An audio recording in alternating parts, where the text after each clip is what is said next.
L'histoire de Jules et Oscar, le piège invisible. Je veux vous raconter l'histoire de deux amis, Jules et Oscar. Une histoire banale en apparence, mais qui se déroule chaque jour silencieusement dans nos rues, nos foyers. C'est une histoire qui, je l'espère, résonnera en vous et touchera ce que nous ne voulons surtout pas voir.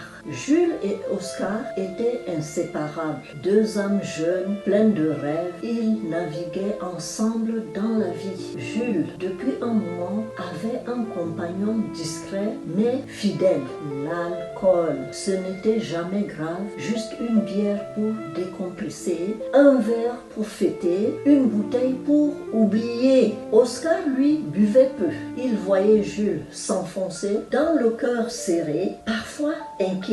Viens, Oscar, juste un verre pour le fun. Allez, détends-toi, ça fait du bien. Tu te prends trop la tête. Rejoins-moi. Les mots de Jules étaient comme des invitations innocentes, des portes ouvertes sur une illusion de liberté. Oscar a décidé d'abord par amitié pour ne pas laisser Jules seul, puis pour comprendre, pour partager. Un verre le soir, puis deux. Des week-ends qui s'allongeaient. Les rires étaient de plus en plus bruyants, les nuits de plus en plus courtes, les matins de plus en plus lourds. Le piège s'est refermé lentement, presque imperceptiblement. Oscar n'a pas vu la chaîne invisible se former autour de lui. Il n'a pas senti le cercle vicieux se resserrer. L'alcool qui était le compagnon de Jules est devenu le sien aussi. Les excuses se sont multipliées, les mensonges ont commencé à poindre. La dépendance de l'un avait enfanté celle de l'autre. Aujourd'hui,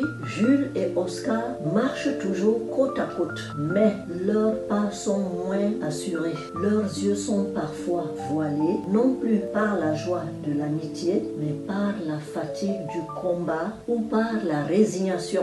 Leurs rires sont forcés. Ils sont devenus des reflets l'un de l'autre, liés par un poison commun. Cette histoire est celle de l'influence silencieuse, de la fragilité humaine face à ce qui promet l'évasion. C'est l'histoire de deux amis qui, sans le vouloir, se sont entraînés mutuellement vers un abîme, une tragédie où l'amour, l'amitié, le partage sont pervertis par l'ombre de la dépendance. Regardez autour de vous. Jules et Oscar sont partout et leur histoire est un avertissement. Qu'en pensez-vous? Dites-le moi en commentaire.